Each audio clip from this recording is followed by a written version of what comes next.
미수뿐인 남편이라는 유머인데, 생활고에 지친 아내가 형무소의 남편을 찾아갔습니다. 면회실에서 그녀는 남편을 보고 말합니다. 당신에게 정말 진절머리가 났어요. 당신의 기록을 보란 말이에요. 강도 미수, 강도 미수, 게다가 또 강도 미수, 그 다음이 살인 미수, 전부 미수뿐이잖아요. 당신은 뭘 해도 제대로 하는 것이 없다니까? 미수에게 다행이지 성공해서 못 잘 뻔했어요. 여러분, 사람이 와서 어디로 가는지를 모른다면 얼마나 불행할까요? 어디로 인생이 가는지는 아는데 잘못 가고 있다면 얼마나 안타까운 일일까요? 그러나 우리는 걱정할 것이 없습니다. 왜요? 성경 말씀이 있기 때문입니다. 시인은 한번 말씀합니다. 여호와의 말씀은 내 길에 비치고 내 발에 발등상의 등이다. 오늘 하나님의 말씀은 우리가 가는 인생길에 등불이 되고 빛이 되셔서 우리를 실족지 않게 하시고 안전하고 그리고 목적지를 잃지 않도록 하나님이 우리를 인도해 주시는 줄 믿습니다. 성경 안에는 인생의 삶의 모든 것이 있어서 우리를 바른 길로 인도하십니다. 이것을 깨닫게 된 지혜자는 전도서 1장 9절로 10절에서 해 아래 새 것이 없나니 무엇을 가리켜 이르기를 보라 이것이 새 것이라 할 것이 있으랴 우리가 있기 오래전 세대들에도 이미 있었느니라. 시편 119편 저자는 성령의 감동을 받고 인생의 가르침과 그 굽이굽이 흐르는 모든 면을 이 말씀 안에서 고백을 하고 있습니다. 저자는 모든 삶의 해답이 성경에 있으니 하나님의 말씀의 가르침을 받으라는 겁니다. 말씀의 인도함을 받으라는 겁니다. 그래서 우리는 이날도 거룩한 전에 모인 겁니다. 왜요? 하나님의 말씀을 듣기 위해서, 그리고 하나님의 말씀의 인도를 받기 위함인 줄 믿습니다. 그렇다면 성도는 첫째, 고난 가운데 겸손히 기도해야 한다는 겁니다. 41절로 44절에서 우리가 고난당할 때 겸손히 기도해야 되는데요, 저는 어저께 우리 중고동부 수련회에 가서 바다에 보트를 띄우고 태워주다가 한 30몇 명쯤 태우고 그리고 다시 또 태우고 나갔다가 엔진이 스탑해 버렸어요. 뭐 그렇게 위험하진 않았고 또 전교인 수련회 때 질겁을 해가지고 안 타지 말고 한 300m나 나갔는데 엔진이 멈췄어요. 그래가지고 어떻게 구조 요청하기도 그렇고 그래서 노를 젓는데 학생들이 여학생들이 졌다가 힘드니까 그만둬 버리고 나만 하여튼 얼마나 열심히 노를 저었던지. 하나님, 상체 근력 강화 운동도 여러 가지군요. 이렇게 해서 노를 젓게 해서 진짜 힘들었어요. 아무리 저도 배가 가지를 않고. 그런데요, 세상에 중고등부 선생님들 정말 나쁜 사람들이더라고요. 그 배가 빤히 보이는데 가다 섰으면 처음에는 왔다 갔다 어떻게 조치를 하는 줄 알았다 하더라도 조금 뒤에 노를 꺼내가지고 전부 노를 젓고 4명이 노를 젓고 있으면 저거 필시 무슨 일이 있구나 하고 신고라도 해서 해경이라도 오게 했으면 얼마나 좋겠어요. 썰물인데 계속 저어가지고 배가 이쪽으로 오는 게 아니라 저 사구 쪽으로 올라가면서 점점 가는데 너무 힘들었어요. 아이들 보고 니네 선생님들이 너희들을 버렸나 보다.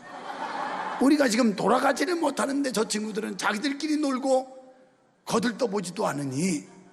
그래가지고 이제 거의 가에 나가서 조금만 나가면 그냥 펑덩 빠져가지고 로프로 당겨도 될 지경까지 가까이 가고 있을 때 그제서 신고가 돼가지고 그 해변에 구조요원도 나와 있거든요. 그 사람들이 제트스키를 타고 왔어요. 그제서 신고가 돼가지고 그래서 그 로프로 끌고 갔는데요, 제가 가만히 어제부터 오늘까지 생각하면서 2가지를 생각했어요. 첫째는 반드시 핸드폰을 가져가야 되는데 방수 커버에서 담아가지고 핸드폰 가지고 왔으면 그냥 전화했으면 끝나는 거예요. 그런데 이걸 안 가지고 간 게 문제였어요. 자, 우리가 인생에 풍랑을 만날 때가 있고 인생이 표류할 때가 있습니다. 이럴 때 어떻게 해야 되느냐? 우리가 112 구조 요청을 하는 거, 119 구조 요청을 하는 건 기도예요, 기도. 하나님 앞에 기도를 통해서 구조 요청을 해야 되는구나. 핸드폰만 가지고 왔으면 간단한 걸, 아주 어제는 긴장해서 힘든 줄 몰랐는데 오늘 일어났더니 온몸이 나른하고 지금 설교하기도 싫을 정도예요. 얼마나 힘든지. 너무너무 힘들었어요. 이해가 안 되는 분은 전교인 수련회 때 노 하나 줄 테니까 한번 적어봐요. 우리 보트가 얼마나 무거운데 그게 움직이겠어요. 그 다음에 이제 철수를 해가지고 물로 세차를 하고, 그리고 보트 기술자한테 전화를 했어요. 이런 증상인데 이거 어떻게 된 거냐고. 그래서 결국은 철수해 왔다고 그랬더니 몇 가지 조치를 시키더니만 지금 연료가 이 순환이 안 된다고 그러니까 그러면요 거기 뽁뽁이가 있습니다 그러더라고요. 그거 있죠. 그거 많이 했는데 안 돼요. 그랬더니 그러지 말고요, 거기 화살표가 그려졌는데 화살표가 하늘 방향으로 하고 눌러보십시오. 그래서 수양관 관리 집사님이 시키는 대로 그렇게 하니까 금방 이게 압이 차가지고 풍 하니까 부릉 걸려버려. 얼마나 억울했던지. 이야, 애들이 그렇게 기대했는데 태우지도 못하고 철수해 왔는데 요거 하나, 요 요령. 여러분, 인생 살아가는데 아무것도 아니에요. 하나님께서 간단하게 힌트만 주면 되는 거예요. 힌트만. 여러분, 우리가 살아갈 때 막막할 때가 있습니다. 절박할 때가 있습니다. 도대체 어떻게 헤어나갈 길이 없을 때 하나님 앞에 힌트만 받으면 해결되는 줄 믿습니다. 이거구나. 내 두 가지를 깨닫고 하나님 앞에 비상벨 울리는 거, 긴급전화, 항상 기도를 통해서 소통할 수 있고, 하나는 그 요령, 요거 힌트만 받으면, 전문가한테 힌트만 받으면 되는데 사람은 몰라요. 전지하신 하나님께서 힌트를 주셔야 우리 인생이 해피할 수가 있는 거예요. 이 두 가지가 얼마나 필요한지 몰라요. 성도는 고난 가운데 겸손히 기도해야 합니다. 겸손한 사람이 기도하지 교만한 사람은 절대 기도하지 않아요. 아담의 후예로 태어난 사람 중에서 고난에서 제외된 사람은 아무도 없습니다. 창세기 3장 17절에 보면 너는 종신토록 수고하여야 그 소산을 먹으랴. 평생 수고하고 살게 돼 있어요. 힘드세요? 어려우세요? 어차피 인생은 수고하고 사는 거예요. 그 다음에 이는 하나님께서 아담에게 내리신 선언인 동시에 아담뿐 아니라 오고 있는 모든 인류에게, 모든 백성들에게 주시는 하나님의 선언입니다. 창세기 3장 19절에 가서는 내 얼굴에 땀이 흘려야 식물을 먹는다. 땀 흘려야 사는 거예요. 열심히 노력해야 되는 겁니다. 일해야 되는 겁니다. 성도에게도 예외가 없습니다. 우리가 믿음 생활하는 데도 마찬가지인데 디모데후서 3장 12절에 보면 우리가 경건하게 살려고 하면 더 많은 핍박이 온다 그랬어요. 하나님의 말씀대로 살고 성경대로 살려고 하는 만큼 더 많은 핍박이 올 수 있다는 거예요. 그래서 이렇게 우리가 복음 때문에 고난을 당할 때 성도들이 취할 바른 태도를 본문은 가르쳐 주는데, 말씀을 의지하는 성도는 겸손히 기도드린다는 사실입니다. 우리는 성경의 충족성을 믿습니다. 성도는 어떤 문제가 발생하면 이런 일에 대해 성경이 뭐라고 말씀하는지를 찾아야 됩니다. 이런데 성경은 어떻게 안내하는지, 어떻게 조치하라고 하는지. 제가 보트를 수리하는 사장한테 전화해서 이럴 때 어떤 조치가 필요한지 물었더니 그 조치를 받았고 다시 문제를 해결받은 것처럼 우리가 하나님의 말씀에서 성경이 우리에게 어떻게 처신하라고, 어떻게 조치를 하시는지를 들어야 된다는 겁니다. 우리가 말씀을 근거하여 기도드리면 하나님께서는 반드시 응답해 주시는 줄 믿습니다. 42절에서 성도들이 무엇 때문에 비방받고 모욕당하는가를 말씀하고 있어요. 그 이유는 세상 사람들과 타협하지 않고 말씀대로 살아가기 때문이라는 거예요. 우리도요, 그냥 물 흐르는 대로, 바람 부르는 대로 그냥 대충 살면 힘들지 않아요. 뭔가 세상 사람들과 다르게 살으니까 우리에게 핍박이 오고 멸시가 오고 조롱이 오고 위협이 오는 겁니다. 그들이 좋아하는 대로 원하는 대로 살면 좋겠지만 그렇게 되면 그들의 저급한 그 도덕적 수준을 우리도 벗어날 수가 없게 되는 거예요. 안 믿는 자나 다를 바가 없다는 거예요. 적어도 기독교인으로서 하나님의 자녀라면 안 믿는 사람과 달라야 돼요. 이게 보이지 않는 증인의 삶입니다. 사람들은 말씀을 지키고 살면 손해볼 줄 알지만 그렇지 않습니다. 하나님의 말씀은 당면한 문제를 해결할 수 있는 근거와 힘이 되십니다. 믿으시면 아멘 합시다. 이사야 59장 21절에 보면 하나님의 약속은 영원하여 후손에게까지 이루신다고 하셨어요. 성도 여러분, 우리가 신앙생활하거나 주의 종들이 사역을 감당할 때 쉴 새 없이 비방과 모욕을 받아요. 그러나 주께서 우리와 함께 하심으로 주의 인자하심과 구원의 역사가 차질 없이 이어져 갑니다. 아무리 핍박을 하고 아무리 비방을 해도 하나님의 역사는 계속 이루어집니다. 능력의 하나님이 함께 하시기 때문이에요. 그러니 우리는 어떤 경우에도 흔들림이 없이 말씀을 의지하고 증거해야 될 줄로 믿습니다. 지금 시인은 이렇게 많은 공격과 위협이 있었지만 나는 결코 흔들리지 않았습니다. 믿음이 변질되지 않았습니다. 올곧게 내가 여호와의 율례를 사랑했고 하나님의 말씀을 기대했고 하나님의 말씀을 준행했습니다. 그랬더니 하나님은 그 말씀에서 나에게 힘을 주셨습니다. 이 말씀에서 나에게 감사를 주셨습니다. 이렇게 고백하고 있어요. 두 번째는 45절로 48절에 성도들에게는 특권과 사명이 있습니다. 신실한 성도들과 주의 종들은 악한 자들에게 곧 먹혀버릴 것 같아 보입니다. 그러나 주님께서 함께 하시니 참 자유와 힘을 얻게 돼요. 우리는 에스더서에 등장하는 하만과 모르드게라는 두 인물, 서로 간의 경쟁 관계였습니다. 경쟁 상대였습니다. 한 번은 하만이라는 사람이 모르드게를 제거하기 위해서 모함을 꾸몄고 결국 장대를 높이 달았고 영락없이 모르드게의 목이 달리는 것 같이 보였지만 끝까지 믿음을 지켰던 모르드게는 하나님이 높여주셨고 그를 제거하려고 했던 하만은 제게 죄가 넘어가서 그 장대에 자기 목이 달려 죽고 맙니다.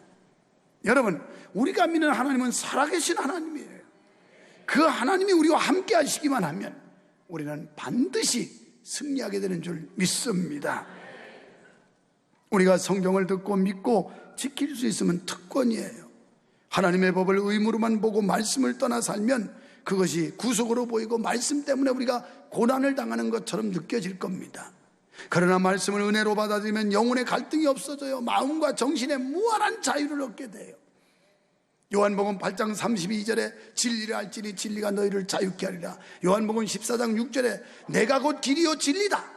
예수님이 자신이 진리라고 그랬어요. 이 말은 예수 그리스도가 여러분의 마음속에 있으면 기쁨이 있고 여러분 마음속에 있으면 감사가 있고 예수 그리스도가 여러분 마음속에 있으면 소망이 있고 할렐루야. 그래서 주님이 우리 속에 있으면 물질의 많고 적음에 좌우되지 않아요. 사회적 지위의 높고 낮음에 좌우되지 않아요. 인물의 잘나고 못남이 우리의 기쁨과 슬픔을 좌우하지 않아요. 잘났으면 얼마나 잘났겠어요. 여성 여러분, 여러분이 예쁘면 얼마나 예쁘겠어요. 시간 가면 다 노화되고 쪼글쪼글해지고 그래서 여기다 뭐 진주 크림도 발라보고 영양크림도 발라보고 아이크림도 발라보고 뭐 오만 짓을 다 해보지만 늙습니다. 노화를 좀 늦게 좀 지체해보자는 것뿐이지 다 늙어요. 다 늙어. 그래서 돈 때문에 우리가 슬퍼하거나 낙담하지 않습니다. 환경을 초월하고 뛰어넘을 수 있는 놀라운 이 신앙의 위력, 사람을 보며 세상을 볼 땐 만족함이 없었네. 나의 하나님 그분을 뵐 때 나는 만족하였네. 동남풍아 불태면 불어라. 서북풍아 불태면 불어라. 가시밭에 백합화 예수 향기 날리네. 할렐루야 아멘. 가시밭에 백합화 예수 향기 날리네. 할렐루야 아멘. 우리 속에 예수님 계십니다. 여러분 슬퍼하지 마세요. 낙담하지 마세요.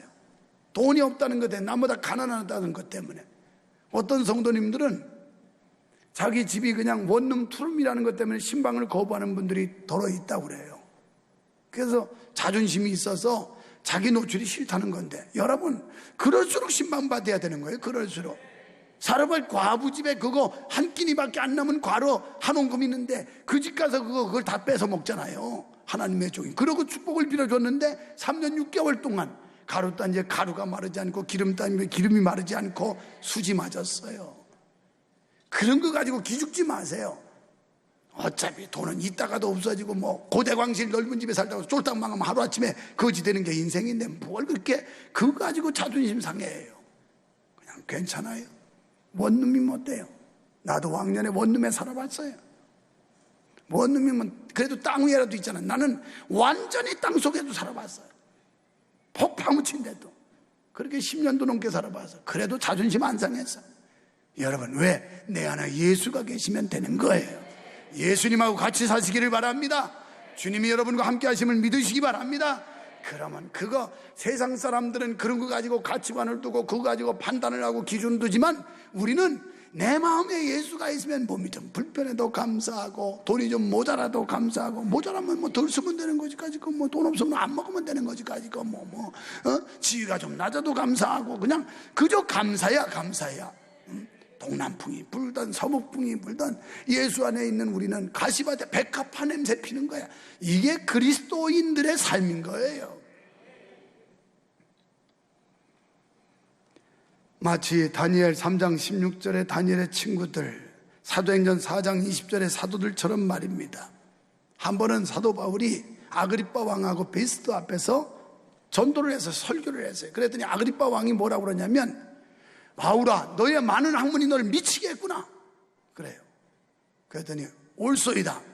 내가 이 감옥에 갇힌 거 외에는, 그거 뭐 잘못해서 죄진 것도 아니었는데 전도하다 잡혀갔거든요. 내가 결박된 거 외에는 나를 닮기를 원합니다. 나처럼 되시기를 원합니다. 예수에 미치라는 거예요. 예수에 미쳐. 옆 사람 보고 예수에 미칩시다. 돈에 미치지 말고, 여자에 미치지 말고, 화투에 미치지 말고, 그냥 낚시에 미치지 말고, 뭐 다른 거 엉뚱한 데 미치지 말고 예수에 미쳐야 되는 거야. 예수에. 그냥 예수에 미치면 미친 놈들끼리 다 좋다 그렇게 모여가지고, 그냥 여러분 정신병자들 좀 이렇게 미친 사람들 보면 지들끼리 만나면 하기 좋대. 우리는 예수에 미친 사람들은 그냥 여기 와가지고 이 더운데 하기야 여긴 좋지, 시원하지. 이건 너무 좋아. 환경이 너무 좋아. 이렇게 시원한데도 부채질하는 분은 태생이 원래 열체질이라서 그건 붙여야 돼. 왜냐하면 그 사람 때문에 온도를 낮췄다는 다른 사람이 동태돼요. 동태. 그러니까 그런 분들은 그냥 할 수 없어. 땀 내고 가요. 왜? 불가마에 가서 땀 내면서는 기분 안 나빠하고서 왜 교회 와서 땀 내면 이렇게 짜증내는지 모르겠어. 왜 이렇게 더운 거야 이거. 뭐 이 정도 시원한 교회도 없어. 그래서 장로님, 뭐 부산의 교회는 이거보다 덥지요. 여기는 보통 시원한 교회가 아니에요 이거. 진짜 목사가 좋다 보니까 교회도 좋아. 그냥 아주 우리끼리만 하자고. 저 사람들은 구경 온 사람들이야. 자, 이처럼 복음을 전가하는 사람들은 하나님의 말씀을 머뭇거리거나 수치스럽게 여기지 않는다는 거예요. 진짜 여러분과 제 속에 예수가 있으면 복음 전하는 거, 내가 예수 믿는 걸 창피하게 생각한다든지 또는 머뭇거리지 않는다. 당당하게 난 크리스찬입니다. 나 교회 다니는 사람입니다. 나 하나님의 자녀입니다. 이렇게 증거할 수 있는 복음의 증인이 돼야 된다는 거예요. 47절에 주의 말씀을 지킴으로 얻어진 결과는 나의 삶의 전반을 튼튼히 하고 풍요롭게 한다고 고백하고 있어요. 그렇습니다. 우리가 말씀을 받아 실천할 때 힘들고 약해지는 것이 아닙니다. 오히려 하나님의 말씀을 받으면 기쁨이 충만해져요. 오늘 이 더위에 교회 오셔서 예배하시는 여러분, 하나님의 말씀을 받으시고 기쁨이 충만해서 돌아가시기를 축원합니다. 기쁨이 충만해서 올 때는 막 이맛살을 찌푸리고 막 이래 봤던 사람이 갈 때는 싱글벙글 막, 그래서 올 때는 막 그냥 직행으로 왔던 사람이 갈 때는 완행으로 가는 거예요. 천천히 여기도 끼워 저기도 끼워 대보고. 솔직히 여러분, 우리 교회가 진지가 벌써 3년이 넘었는데 이 교회 안에 무슨 무슨 방이 있는지 여러분 아시는 분이 몇 분 안 돼요. 저 위에 올라가 보지도 않아서 뭐가 있는지도 몰라요. 그냥 예배당만 왔다 갔다 하지 다른데 나하고 해당이 안 되니까 관심도 없어. 뭐가 있는지. 저 위에 올라가면 별방 다 있어요. 별방 달방도 있고 별방도 있고 말이야. 요한복음 15장 1절에 보니까 내 기쁨이 너에게 있어 너희 기쁨을 충만하게 하려 합니다. 빌립보서 4장 7절에 모든 지각에 뛰어난 하나님의 평강을 얻게 된다고 그랬습니다. 요한복음 15장 12절 이런 기쁨이 넘치되 서로 사랑하게 된다고 그랬습니다. 시인은 주의 말씀을 영혼의 양식으로 삼아 연약한 화초나 채소가 그 물을 머금고 자라듯이 우리 연약한 영혼들이 하나님의 말씀을 받을 때 자라게 되는 줄로 믿습니다. 세 번째, 성도의 고통에는 의미가 있고 위로가 있다고 49절로 53절에 말씀해요. 우리가 세상을 멀리하고 풍속을 멀리하다 보면 세상 사람들과 마찰이 생깁니다. 믿음으로 경건하게 살려고 하면 할수록 핍박이 오고 충돌이 오지만 성도는 오히려 이것을 기뻐하고 감사해야 돼요. 내가 제대로 살아서 이런 반응이 오는구나. 그냥 엄벙덤벙 섞여 살면 괜찮아요. 그런데 뚜렷하게 크리스찬답게 살으려고 하니까 자꾸 충돌이 마찰이 생기는 거예요. 49절에서 성도는 고난 중에도 절망보다는 기쁨과 소망을 갖는다고 말씀합니다. 우리가 약속의 말씀을 실천하는 과정에 있어 고통이 따릅니다. 그러나 성도는 절망보다 기쁨과 소망이 있는 줄로 믿습니다. 그래서 사도행전 16장 25절에 보면 바울과 실라가 전도하다가 잡혀갔어요. 그래가지고 감옥에 갇혔어요. 절망이에요. 좌절이에요. 낙담이에요. 그리고 원망이에요. 아니 내가 하나님을 위해서 이렇게 복음 전했는데 하나님께서 나를 왜 이런 감옥에 쳐넣느냐고 한탄할 수 있어요. 그런데 예수로 충만한 바울과 실라는 이렇게 절망적인 상황에서도 낙담하지 않았고 오히려 하나님 앞에 찬송하고 기도했더니 기적이 일어났어요. 그래서 옥토가 흔들리고 옥문이 열리고 착고가 풀리고. 여러분 지금 힘드세요? 어려우세요? 몸이 아프세요? 가난하세요? 사업이 위태로워요? 이럴 때 하나님 앞에 희망을 가지고 감사하고 찬양하면 위대한 일들이 일어나는데 기적이 나타날 줄 믿습니다. 그래서 막 옥토가 묶인 게 풀리고 막힌 게 열리고 이런 역사가 여러분의 삶 속에 일어나기를 주님의 이름으로 축원합니다. 축원합니다. 말씀에 대한 기대가 있어야 돼요. 저는 교회 다닐 때 한참 은혜가 충만하니까 이 수요일 3일 기다리는데 어떻게 길은지. 주일날은 너무 길어. 그래가지고 새벽 기도 가고 그것도 모자라가지고 그냥 그 틈에 또 교회를 하는 것도 없어. 예배도 없고 그냥 둘러보고 오는 거야. 또 교회가 좋아가지고 이랬더니 목사 되더라니까. 그래서 그랬더니 목사 돼도 하나님이 또 은혜를 줘서 이렇게 교회가 잘 되더라고. 왜? 사모하는 마음이 있어야 돼. 하나님을 사랑하고 말씀을 사모하고 이럴 때 은혜 받게 되는 줄 믿습니다. 불신자들은요 성도를 조롱하고 심지어 목사까지 조롱해요. 어디 심심해서 어디 인터넷 들어가 봤더니 큰 교회는 다 망할 집단이더만. 그 친구들 말하면 뭐 S교회 M교회 어쩌고 저쩌고 하면서 뭐 기복주의니 뭐 뭔 주의니 그러면서 큰 교회는 잘한다는 거 하나도 없고 다 못된 교회들이야. 그래서 성도들이 쬐끄만 셀교회 그냥 한 몇십 명, 3, 40명, 4, 50명 해서 그렇게 해서 이루어져야 된다는 거야.